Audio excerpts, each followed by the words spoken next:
para esses momentos em que aumenta a parcela dos aflitos,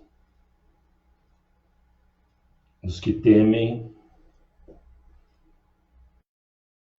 não conseguem ter esperança. Por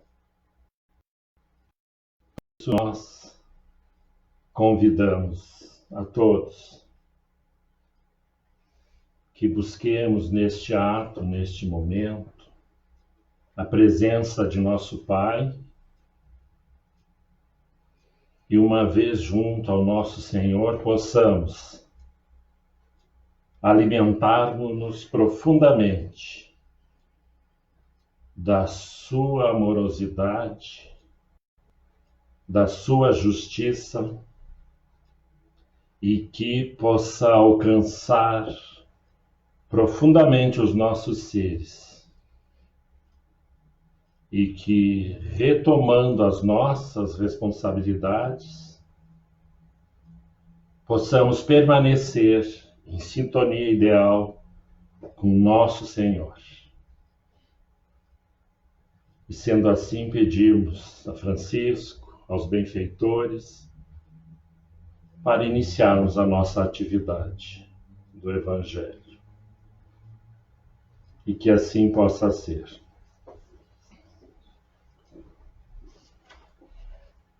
Só quero conferir aqui. Aqui.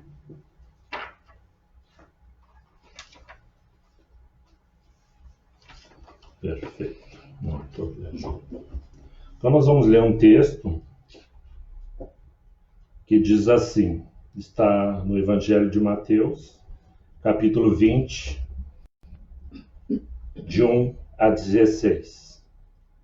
Pois o reino dos céus é semelhante ao homem, senhor de casa, que saiu ao raiar do dia a assalariar trabalhadores para a sua vinha. Depois de ajustar com os trabalhadores um denário por dia, os enviou para a sua vinha. E tendo saído por volta da 3ª hora, viu outros que estavam de pé na praça, desocupados, e disse a esses: Ide vós também para a vinha, e o que for justo vos darei. E eles foram novamente, saindo por volta da 6ª e 9ª hora, procedeu da mesma forma. Tendo saído por volta da 10ª hora, encontrou outros que estavam de pé. Diz para eles: Por que ficastes de pé aqui o dia inteiro, desocupados? Eles lhe dizem: Porque ninguém nos assalariou. Ele lhes diz: Ide vós também para a vinha. Chegado o fim da tarde, o senhor da vinha diz ao seu administrador: Chama os trabalhadores e paga-lhes o salário, começando dos últimos até os primeiros. Vindos os da 10ª hora, receberam 1 denário cada um. Vindo os primeiros, pensaram que receberiam a mais. Todavia, também eles receberam 1 denário cada um. E ao receberem, murmuravam contra o senhor da casa, dizendo: estes últimos fizeram só 1 hora, e tu os fizeste iguais a nós, que carregamos o peso do dia e do calor ardente. Em resposta, disse a um deles: Companheiro, não estou sendo injusto contigo. Não ajustaste comigo 1 denário? Toma o teu e vai-te. Quero dar a este último tanto quanto a ti. Não me é lícito fazer o que eu quero com o que é meu? Ou o teu olho é mau, porque eu sou bom? Assim os últimos serão os primeiros, e os primeiros serão os últimos.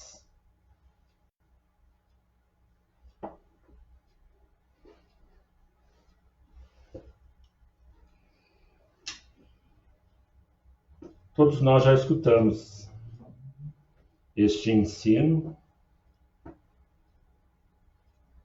e ele é tão claro depois que a gente lê 1 milhão de vezes. Por enquanto, ainda não conseguimos aprofundar na nossa intimidade. Mas para esses dias em que estamos transtornados e vendo essa mensagem aonde é demonstrado para nós espíritas que de fato compreendemos a mensagem, que nós somos os da última hora. Nós estamos sendo recrutados como vinhateiros da última hora. Os da primeira hora, nós o sabemos, que também foram recrutados. Moisés, enviado ao Egito para realizar uma tarefa hércule, retirar o povo da prisão, da escravidão. E para tal, nosso Senhor enviou Moisés, instrumentando-o com um aparato, com um equipamento que sacudisse aquela civilização afeiçoada ao bezerro de ouro, à exterioridade da adoração. E Moisés, no silêncio do vinhateiro, foi realizando a sua missiva, chegando ao deserto com o povo e identificando a rudeza daquele povo a qual ele pertencia, mas pela experiência que ele teve da vida palaciana e depois da vida de cuidador de ovelhas, de cabras, quando teve o contato com o Senhor, identificou-se primeiro pela sua consanguinidade, que é o que nos move.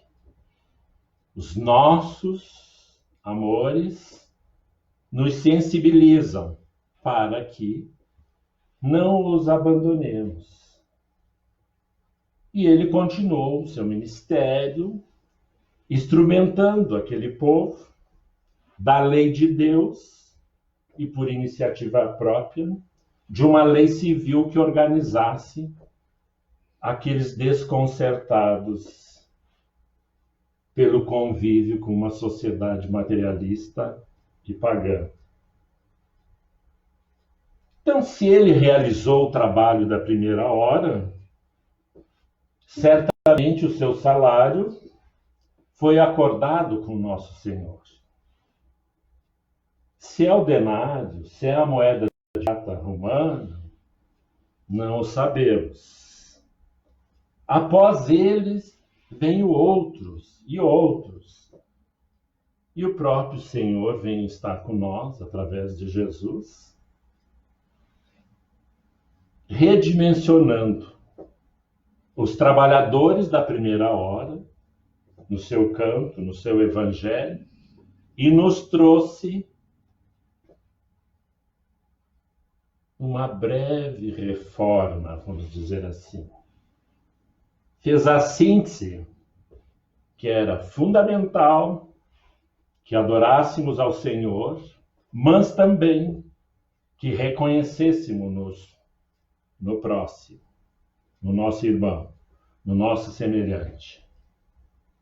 E feito isso, prosseguiu e prossegue com nós outros.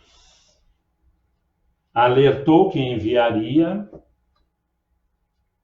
o advogado, a mensagem, que Infelizmente, nós espíritas ainda temos dificuldades em acessar na sua essência, apesar de simples e objetiva, porque nos perdemos diante da efemeridade transitória deste mundo.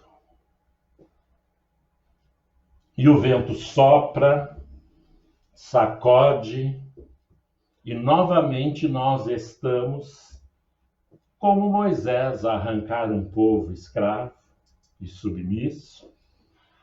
Nós estamos, nesses tempos, sendo chamados a sermos os novos Moisés, para realizar transformações que não imaginamos, pois ainda não tiramos um tempo adequado para nos aprofundar no Evangelho, que é a mensagem imorredora para a humanidade.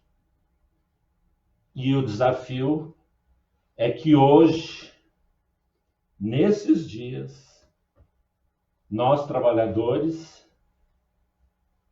estamos distanciados daquilo que nos contemplava as nossas ilusões. Pobres, ricos, inteligentes, ignorantes, saudáveis, doentes, todos estamos aquartelados sob um regime de contenção e de cuidados.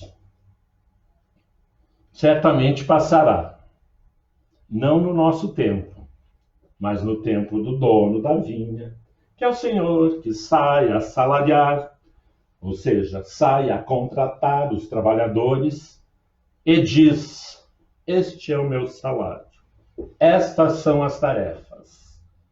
E nós, espíritas, eu vejo que ainda não conseguimos ser profetas, viver a mensagem, porque profetizar, no sentido de viver essa mensagem, nós temos que nos encharcar. E não é porque a gente vai sair evangelizando os outros, mas é porque estabeleceremos profundamente a convicção que a reencarnação é a solvência das nossas dificuldades. Que o túmulo é só uma passagem.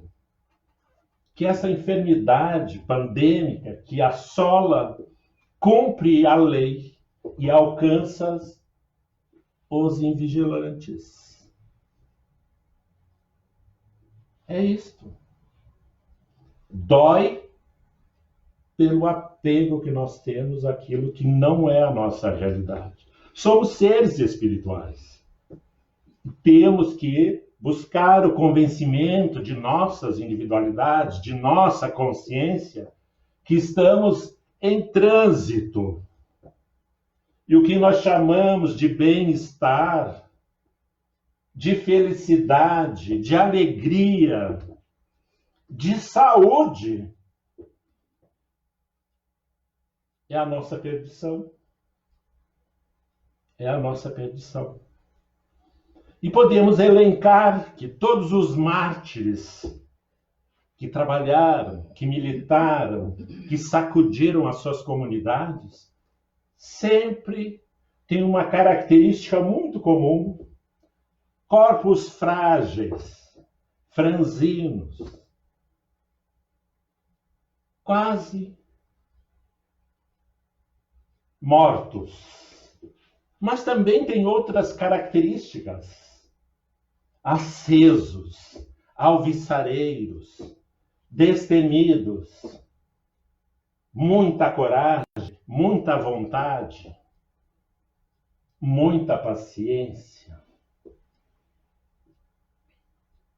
E podemos citar,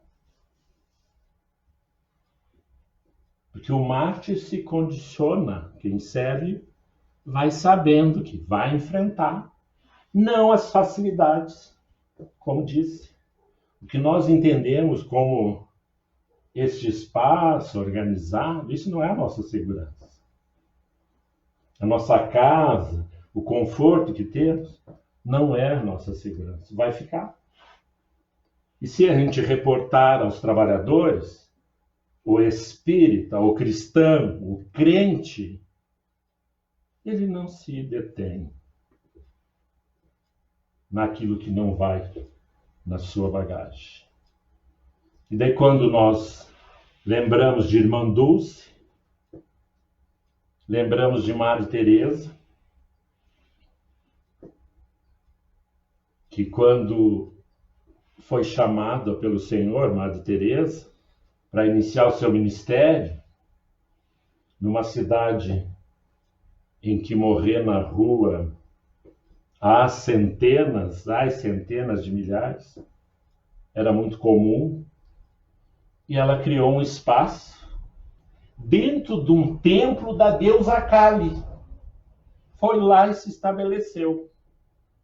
Imagina uma ocidental dentro de um templo, que tinha sido o templo da deusa Kali, com as suas práticas de medicina temporária, precária, porque a maior qualidade do espaço era o amor incondicional àqueles seres, aqueles homens e mulheres que eram cuidadosamente recolhidos nas vielas da cidade e levadas a este local.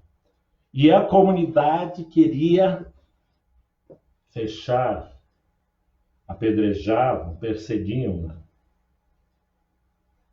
E ela mantinha, com os recursos que conseguia amealhar, aquele espaço. E ela fazia o enfrentamento, e é o que eu digo que nós temos que ter essa vivência, não só da comunidade, das autoridades, da sua organização religiosa, que não reconhecia o seu trabalho. E quando a pessoa que estava lavrando toda a documentação para dizer não, ele teve um contato com a mãe dos pobres de Calcutá. E por alguma circunstância, convenceu-se e disse sim à obra social. Mas foi muito esforço.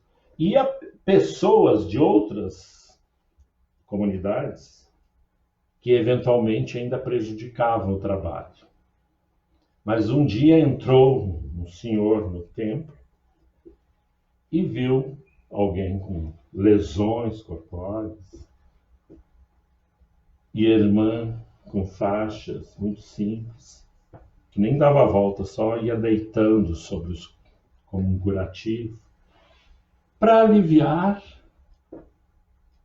a passagem daquele indivíduo, daquele homem, daquela mulher, daquela criança. É só para estar com eles até o momento derradeiro. E ela saía pela cidade, andando nos ônibus, e quando enxergava, tomava providência, conseguiu uma ambulância onde ela organizava o socorro. Mas isso é só um parênteses, que muito mais do que socorrer os corpos, e hoje nós estamos vendo, quase não damos conta da civilidade que construímos, da organização que estabelecemos como ideal para o convívio social, o que leva a legitimar que é tempo, mais que na hora, de redimensionarmos as nossas reais intenções com o nosso Senhor. O que acordamos ao mergulharmos na presente existência. Isto é foro íntimo, mas temos que mergulhar, pesquisar, investigar, para alcançar a nossa consciência individual, para que possamos, como tantos outros vinhateiros, dizer: Senhor, o que queres que eu faça? O que eu posso fazer?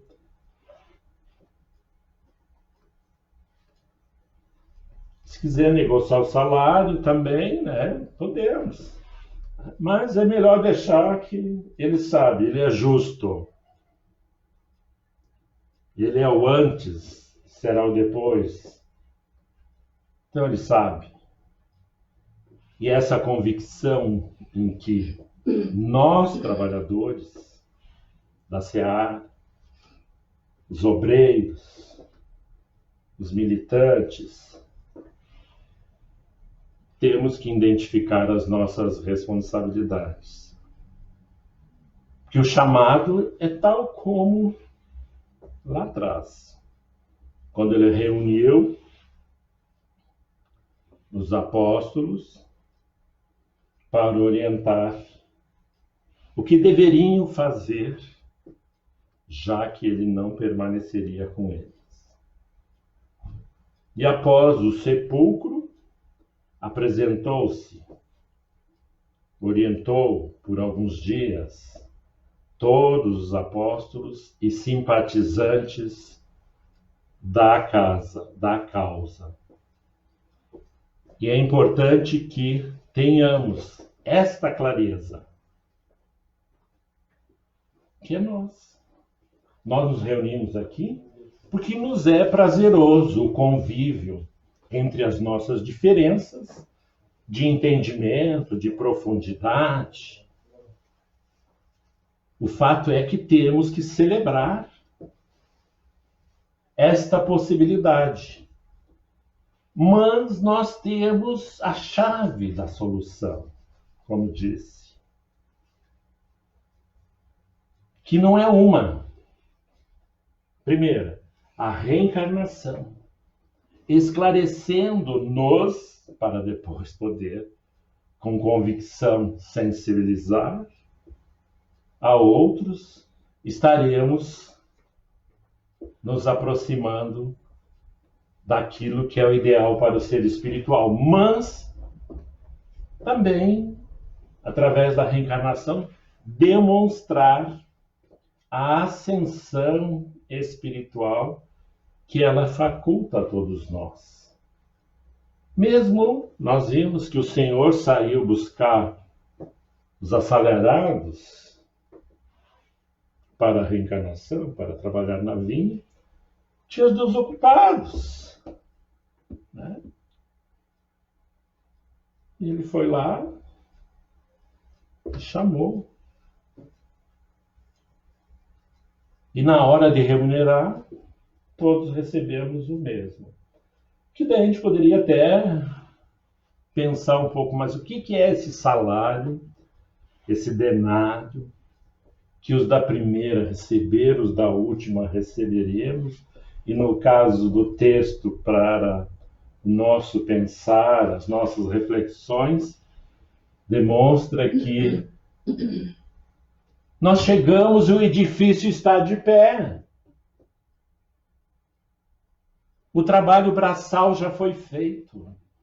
As inteligências desceram o orbe, semearam a vontade do Senhor em todos os cantos desse planeta. Na ciência, na literatura, nas artes,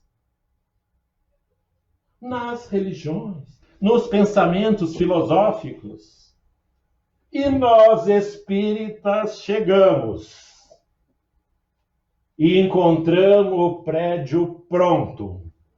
Está erguido, mas falta o telhado. E é conosco. O prédio já foi erguido, então é conosco. Normalmente nós sempre dizemos, não começa pelo telhado. Então nós vamos terminar o telhado, que é o que falta na obra, que é o desafio. E ele chama a todos nós, isso está no Evangelho segundo o Espiritismo, a orientação dos Espíritos, e de pregar, ide.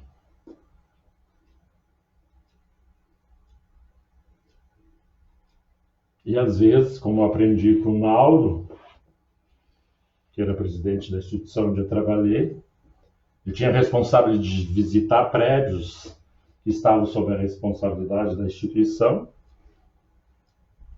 e daí ele me chamava sempre que possível e dizia, vai meu filho, prega o Espiritismo. E eu, como venho de uns lugares que a gente gosta de convencer o outro, ficava, estufado, empoderado. E daí ele finalizava de boca fechada. E me falou muitas vezes. Demorei a entender. Mas de boca fechada eu entrava nos lugares em que as pessoas solicitavam. E quando eu não estava presente, parcerias público-privadas, e às vezes eu não estava, era muito difícil de realizar as tarefas, e todo mundo, por que o Flávio não veio? Por que o Flávio não veio? Daí eu fui entendendo que às vezes não precisa se dizer nada, é só manter-se com a serenidade. O silêncio às vezes é ruidoso, alcança mais do que muitas palavras. Aprendi com o senhor Divaldo que uma imagem vale mais do que muitas palavras. Na ocasião ele disse, mais que 600.000 palavras uma imagem pode significar. E para nós que não estamos afeiçoados ao texto do Evangelho, que contém os ensinos, que vem através de um programa divino, que é com o povo israelita, que traz uma proposta para a humanidade. Mas, inicialmente, sobre aqueles que eram mais atrasados, que estavam viciados a um convívio que os contaminou pela realidade do Egito e que ainda habita em nós hoje. Se a gente analisar o nosso psiquismo, a gente tem alguns comportamentos que vêm de lá, nós somos espíritos. Mas, feito isso, fomos chamados a compreender e aprofundar o nosso. Porque às vezes a gente quer colocar num quadrado, dar uma definição. Não nos preocupemos com isso. A gente não tem que dar definição alguma. E até para nós, porque fica mais fácil, né? Porque a gente fala de reencarnação, mas quem quer abandonar o palácio? Quem quer? Então a gente tem que meditar, e quando vê os nossos amores partindo, entender que é até breve. Amanhã estaremos reunidos. Prepare-nos lugar. E Jesus foi o primeiro a dizer, eu vou ter com meu Pai e prepararei um lugar para todos. E quando Deus, se nós analisarmos toda a criação, nos põe todo esse sistema que vemos, todos esses planetas disponibilizados, que na medida que hoje nós entendemos muito basicamente, mas fomos aprofundando a lei da reencarnação, a realidade dos mundos, que esse é de prova e expiação, que estamos num período de transição, poderemos vir a ser um mundo regenerado, em que Aqueles que não se adequarem serão convidados a se retirar da vinha, vão receber o salário, e ele vai dizer, vão, não serão condenados. Que a doutrina espírita traz a clareza da amorosidade do benfeitor da humanidade, que todos chegaremos lá. E daí a gente olha esses mundos e vai investigando. Claro, quando nós trazemos para a nossa realidade daqui entender lá, não alcançamos. Mas se a partir da realidade do espírito aprofundarmos as nossas consciências, vemos moradas celestiais aguardando-nos para que alcancemos, para que saiamos desta realidade que nos mantém sob um jugo da experienciação e que certamente já tem nos levado a compreender que é transitório, que não é como eu quero, que é mais dolorido, é como ele quer, e a gente demora a admitir. Então, estamos todos sob um controle social que temos acordados na civilização, esse distanciamento. Vai chegar um momento que pode passar, pode se agravar, e teremos que despertar. E para nós que temos medo de propagar o ensino, lembremos, vossos filhos, vossos mancebos falarão. E o Senhor colocará palavras, ideias, sentimentos em aqueles que de nós, de cada um de nós, desejarmos estarmos a serviço. Às vezes a gente não sabe o que dizer, não diga. Não diga. É que nem quando a gente vai a velório, que agora nem isso temos o direito. Direito? Não sei. Era um jeito que a gente fazia. Uns queimavam, os outros guardam, outros faziam isso, outros faziam aquilo. Agora nem podemos fazer.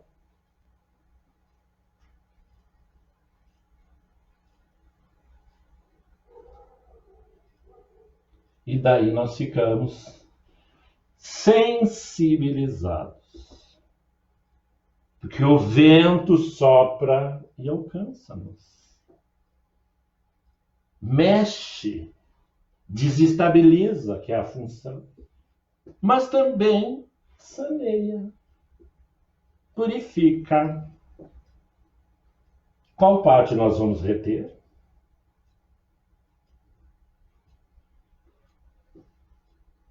Esse é o desafio para os trabalhadores.